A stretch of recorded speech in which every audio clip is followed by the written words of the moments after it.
England में कोई culture है नहीं, मैं ऑफेंड नहीं करना चाहती हूँ, लेकिन एक्चुअली भारतीय कल्चर जो इतना ऐतिहासिक है, पौराणिक है, उसे कल्चर बोलते हैं। कल्चर आजकल है नहीं, इंडिया में भी बहुत तेज़ रफ्तार से गुम हो रहा है कल्चर। हम अभी भी है ऑब्वियसली यहाँ पर, लेकिन एक्चुअली इंग्लैंड में देखा जाए तो अब आजकल बस आधुनिकता में सब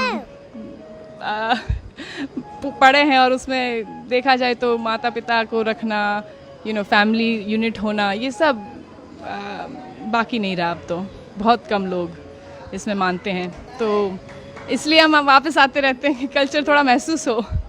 भारत में एक्चुअली आकर ऐसे लगता है कि एक्चुअली अभी भी है कल्चर। उसका कोई इंग्लैंड में रहती हैं, ऐसा इस माटी में क्या है, ब्रज की माटी में, जो आपको बार बार खींच लाता है यहाँ पर? पता नहीं, आप बताइए क्या मैजिक है ठाकुर जी की, क्या मतलब अमेजिंग उनकी कृपा है, कुछ न कुछ तो है ही। लेकिन यहाँ पर जैसे हम अलाइव हैं, जान है, बाहर जाकर ये ब्रिज को छोड़कर ही तुरंत जो क्या कहते हैं, इतना हैवीनेस फील होता है।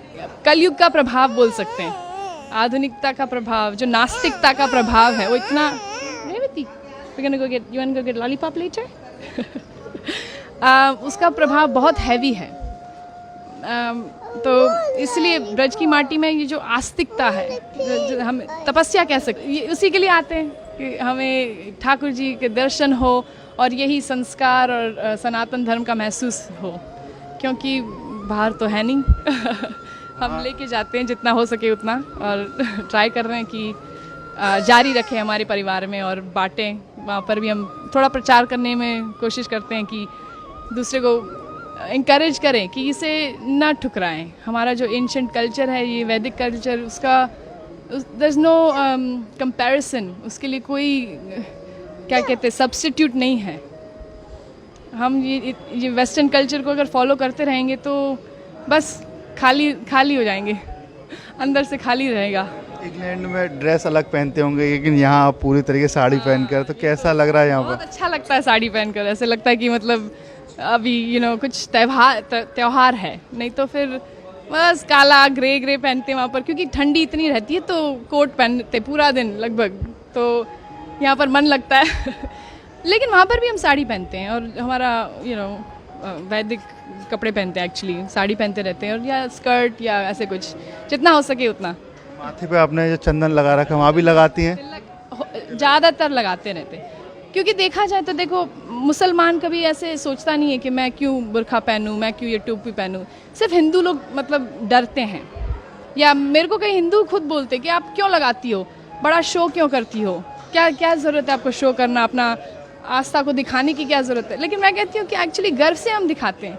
अगर कोई पुलिस ऑफिसर हो या कोई आर्मी वाला हो, तो वो गर्व से अपने सारे मेडल्स दिखाता है, क्यों, कि मैं आर्मी वाला हूँ। तो हम भगवान के हैं, ये उनका चिन्ह है, उनका मतलब हमने जो समर्पण किया है उनको, ये एक थोड़ा बस हम क्यों ना दिखाएं, गर्व से दिखाएंगे कि हम ठाकुर जी के हैं। उससे मतलब प्रोटेक्शन मिलता है ऑनेस्टली, मतलब ऐसे सिर्फ दिखावे के लिए नहीं है कि लगाया हुआ है, कि भगवान हमारे साथ है, वो तो है ही हमेशा। लेकिन थोड़ा जैसे हम सिंदूर लगाते हैं अपने पति के लिए, तो भगवान के लिए क्यों ना लगाए, और वो उससे इंटीमेसी लगती है भगवान के साथ, तो उस प्रोटेक्शन भी बहुत महसूस होता है कि नेगेटिवता मतलब जो नेगेटिव है वो एनर्जी थोड़ा दूर रहे। तो क्या करती हैं आप इंग्लैंड में, क्या काम करते हैं? मैं एक्चुअली पार्ट टाइम, मेरे चार बच्चे हैं, आज दो घर पे अभी, और तो पार्ट टाइम मैं संस्कृत पढ़ाती हूँ उन्हीं के स्कूल में। वहाँ पर एक कृष्णा अवंती करके लोकल स्कूल है इंग्लैंड में, और एक्चुअली सरकारी स्कूल है, सरकार पैसे देती है, लेकिन हिंदू फेथ स्कूल है, तो मोस्टली हिंदूज जाते हैं वहाँ पर। और संस्कृत, योगा, सब वेजिटेरियन खाना, 11 एकादशी का खाना होता है वहाँ पर, तो बच्चे लोग वहीं पढ़ते हैं, और मैं वहाँ पर संस्कृत पढ़ाती हूँ उनके प्राइमरी स्कूल में पार्ट टाइम। गीता भागवत भी आप पढ़ती होंगी? बिल्कुल, जितना हो सके उतना। गीता पढ़ते हैं, Bhagavad Gita, Bhagavad Gita, you go to Bhagavad Gita classes every day?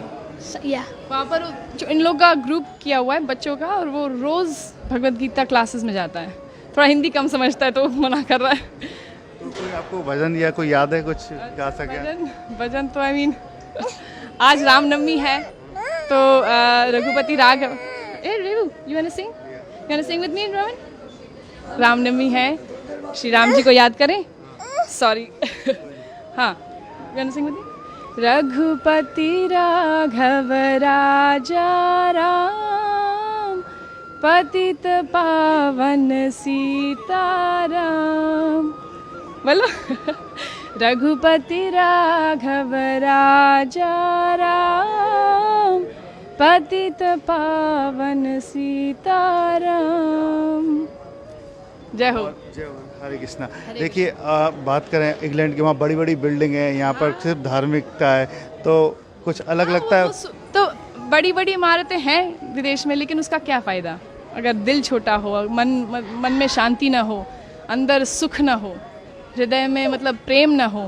तो ये एक्चुअली ये सारी जो चीज़ें हैं, प्रेम और निर्मलता, और ये एक्चुअली सिर्फ भगवान में वो जो हम तपस्या करते हैं, दया दान, ये सब क्वालिटीज़ कल्टिवेट करते हैं, वो इसी तरह आ सकता है। ये कल्चर से, वैदिक कल्चर से ही आ सकता है एक्चुअली। देखा जाए किसी की सेवा करें, थोड़ा ह्यूमिलिटी प्रैक्टिस करें, नहीं तो फिर ये बड़ी बड़ी इमारतें फिर उससे क्या कुछ काम के नहीं है। वन सेंस काम के है, लेकिन फिर उसका इस्तेमाल दुरुपयोग होगा।